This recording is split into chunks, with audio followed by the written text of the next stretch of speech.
These therapies transfuse powerful antibodies from the blood of recovered patients to help treat those battling the current infection that we all know so well. Plasma is one of the more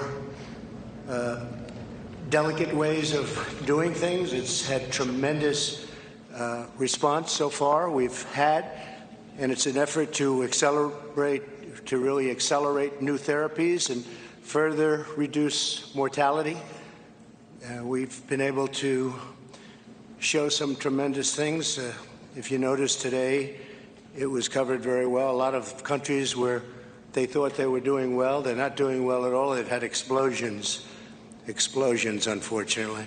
We're joined by Secretary of Health and Human Services, who's doing a terrific job, Alex Azar. Alex, hi, Alex. FDA Commissioner Stephen Hahn.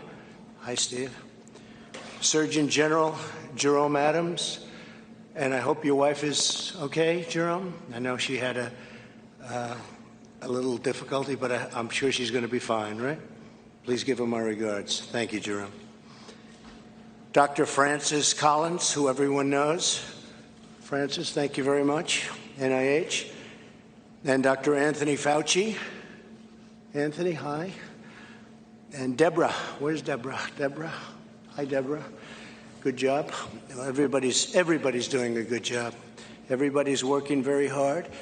I want to also thank to the CEO of American Red Cross, somebody who's done outstanding work. I've known about it for a long time, Gail McGovern. Thank you, Gail.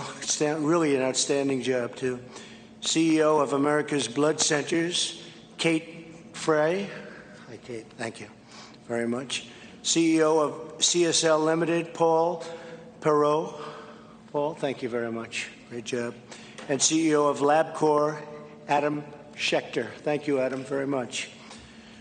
We've taken bold actions to give Americans access to plasma therapies. The FDA made the treatment available to patients with life-threatening infections beginning in March. We provided $48 million to the Mayo Clinic to support their expanded access program for plasma. We're providing up to $270 million to the Red Cross and America's Blood Centers for the collection of up to 360,000 units of plasma. My administration is partnering with commercial labs, insurers, and healthcare providers to encourage those who have had the virus to donate plasma. So if you've had the virus, if you donate, it would be a terrific thing. We really need donations of the plasma. To those that have had the virus, you've gotten through it, and I guess that means you have something very special there, right, Gail? So we would appreciate that. It would help a lot of people. We're grateful to LabCorp for offering free antibody testing to identify people who can donate, and LabCorp has really been fantastic in a lot of ways, other ways also. As a result of these initiatives, we've already treated nearly 50,000 patients with plasma. Roughly 2 million Americans have fully recovered from the virus. This afternoon, I'm asking the citizens to go to the coronavirus.gov. It's coronavirus.gov, and volunteer to donate plasma as soon as you can. We have a lot of people that would heal, would get better. As soon as you can, please. In addition, I'm once again urging all Americans to protect the elderly, socially distance, wear a mask when you cannot avoid the crowded places. And if you can, you have to avoid crowded places. It just seems like so many things are taking place in crowded places. We don't want that. And always wash your hands. Wash your hands as often as you can. Together we'll defeat the virus. We'll defeat the invisible enemy.